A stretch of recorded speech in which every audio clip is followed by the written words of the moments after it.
Hello again, YouTube. This is Wake Angel 2001 coming at you with my review of one of the figures from the Troop Builder Multipack. It is the Autotrooper. I have wanted an official toy of the Autotrooper for years. For the longest time, the only way to get an Autotrooper was from a convention exclusive Ironhide repaint for animated Ironhide, and because it was convention exclusive, it's like really rare and hard to get in the aftermarket, and it just doesn't seem right that a troop builder figure that you're supposed to want to get multiples of is so expensive and hard to find, huh? So Hasbro finally heard that, and they made this. But now I think I should point something out. This figure is only available in a special multi-pack where you have 4 characters. You got the you have a Seeker, you know, like those Starscream repaints that basically fill out the rank and file of the Decepticon troops. Yeah, you have the Autotrooper, which is the one that I'm going to be talking about later. You have those G2 Decepticons, the ones that reproduce by budding, and the last one, the Quintesson Trooper, which is basically like what are those alligator-looking guys? Alicons? Yeah, the mass-produced version of the Alicon. And I'm wondering, why are all 4 of them in one pack? Like, what if you don't want to build all 4 armies at the same time? These should have been individual releases, perhaps at a slightly lower price point than their more complex versions. Like, maybe if the original figure was 30, release the Troop Builder version at 25, you know? And then people could buy multiples of the ones they want, like, also release these in larger quantities, like make sure they're available on Hasbro Pulse or whatever. Like the stores will get the normal quantity of them, but they'll be super easy to order online at a slightly lower price, and people could build up their armies that way. But now, like, it's all the profits going to the eBay people, because yes, I didn't want the other 3 guys, so I bought one Autotrooper for myself from eBay. So there we go. So the instructions are not just for this one guy. As I open it up and open it up and open it up, we got this gigantic instruction sheet that contains the transformation instructions for all 4 characters. It's kind of excessive. I was expecting 4 regular size instruction sheets. When I bought that multi-pack that had Air Razor with it, each character had their own instruction sheet. They didn't need the whole big giant thing. But yeah, like you can see the different characters along with instructions on how to swap out their alternate heads. Because yes, these characters do have alternate heads. Helps with the whole thing that they got going on. Don't think the Seeker has an alternate head. That's the only one that doesn't. But yeah, like, yeah. Anyway, I'm gonna get this out of the way because it's really huge. But yeah, it's here is the important figure of the video. Good old Autotrooper. As far as I'm aware, the Autotrooper was introduced into continuity in the Transformers animated cartoon, where they were basically Cybertron's police. I kind of like the idea of the Autotrooper. Basically, they're essentially the rank and file of the Autobots. Military, they can be police. Like if you need some generic guy to fill in like a battle scene and you don't want it to be a named character, fill it in with an Autotrooper. And TJ Omega came up with a great idea of how to flesh out the Autotroopers as characters, and how some named characters could be former Autotroopers, and how there would be like a sole surviving Autotrooper who chose not to have his identity changed, and he's known as the Autotrooper. That's kind of cool. I think I'm going to headcanon this guy into the Autotrooper in homage to TJ Omega. But yeah, like, the robot mode is, well, the vehicle mode is, it's that, that space van. It's the Cybertronian version of Ironhide or Ratchet. I've never had this mold myself. I only had the Earth version of it when I got the Autobot Medic 2-pack that came with Ratchet and the Paradron Medic. So it's kind of cool to finally have like the original version of it. It's I mean, the arms are pretty obvious up there, but at least the hands are hidden and the shoulders kind of look like part of the geometry. And, like, even though there's a gap in the roof, you gotta remember he's Cybertronian. He doesn't have to have passengers inside, so he just needs to be able to get around more efficiently on Cybertron. Very, very basic, very blocky. He has a big old gun with a legit pinned disc, a pinned hinge in there that can turn it into a hammer. Pretty cool. And he also comes with an alternate head, which I will get into after we have him in robot mode. Transformation for this character has always been really simple but pretty satisfying. Let me see if I can do it on camera for once. Let's see. Fold these two panels. Separate the legs. Pull these panels out so that you can free all this up. Separate the legs apart. Close the sides. Then undo the bumper. Rotate this. Straighten the hips out a little bit. Arms come down. Open up the windshield. Bring up the head. Fold the windshield back up. Collapse the bumper so it clips into place. Remember that you're supposed to clip the bumper into place first and then put the head.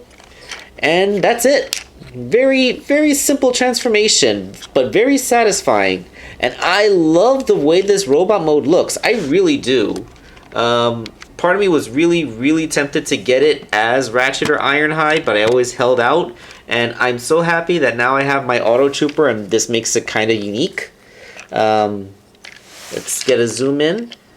Very nice look with the face. You got the visor, you got those goggles, looking very much like Generations version of the animated character.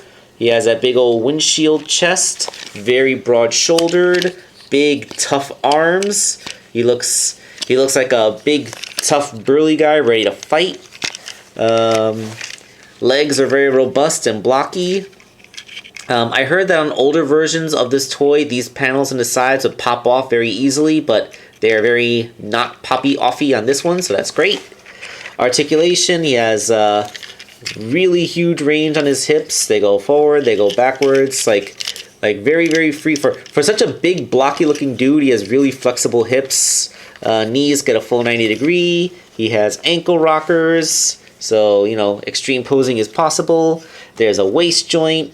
Shoulders are universal jointed, and there's a pin disc. Well, yeah, there's a swivel, 90-degree elbow. The fists do rotate, though they are very, very tight. Head is ball jointed, but the ball joint feels very tight and restricted. Very tight ball joint, but yep. So yeah, super articulated, super posable, and it's just more posable than you would expect a character like this to be. He can wield his hammer like this. Like, he has a hammer weapon that looks so cool. He can hold it by this secondary handle up here, which I like to think of this as like an idle place to hold the hammer by. Like, if he's just like carrying the hammer to some place, like, but not brandishing it like, oh, don't mind me, I'm just carrying my weapon to work. Just think of it as a briefcase. You know, like, he's carrying it without intent of actually using it. You can fold that thing up and it turns into a big old rifle, which he can hold in his hand. Although, because of how long the bar actually is, it kind of straightens his arm out. You could always tilt it so that he can bend his elbow while he's holding it, but then, you know, like, it's not held straight. Although I have found that it pegs perfectly well into one of those siege ports on his arms, so you can actually have him with a cannon that's mounted onto his forearm instead of him having to hold it in his hand. So yeah, great versatile accessory. I approve. And let's talk about that alternate head now.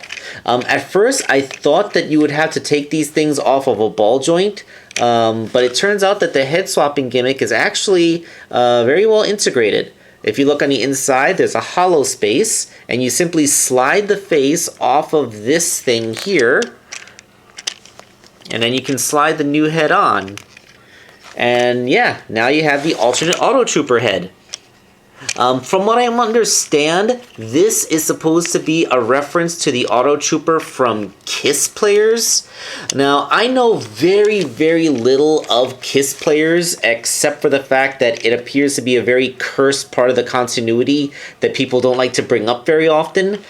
Kind of wondering, like, why they actually reference KISS players when the fandom seems to want to memory hole that so bad.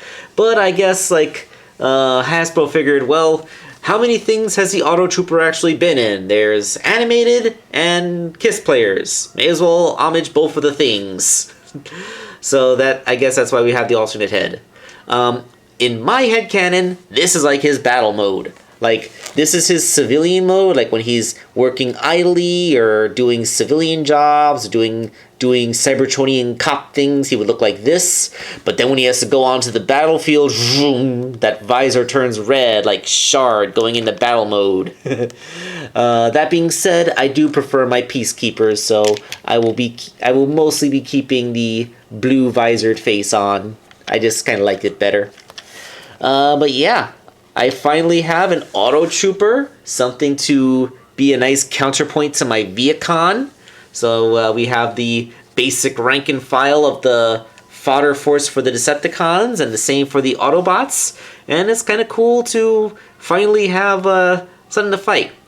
And okay, my parting words. I kind of find it funny how the color scheme of this thing is so much like a Stormtrooper.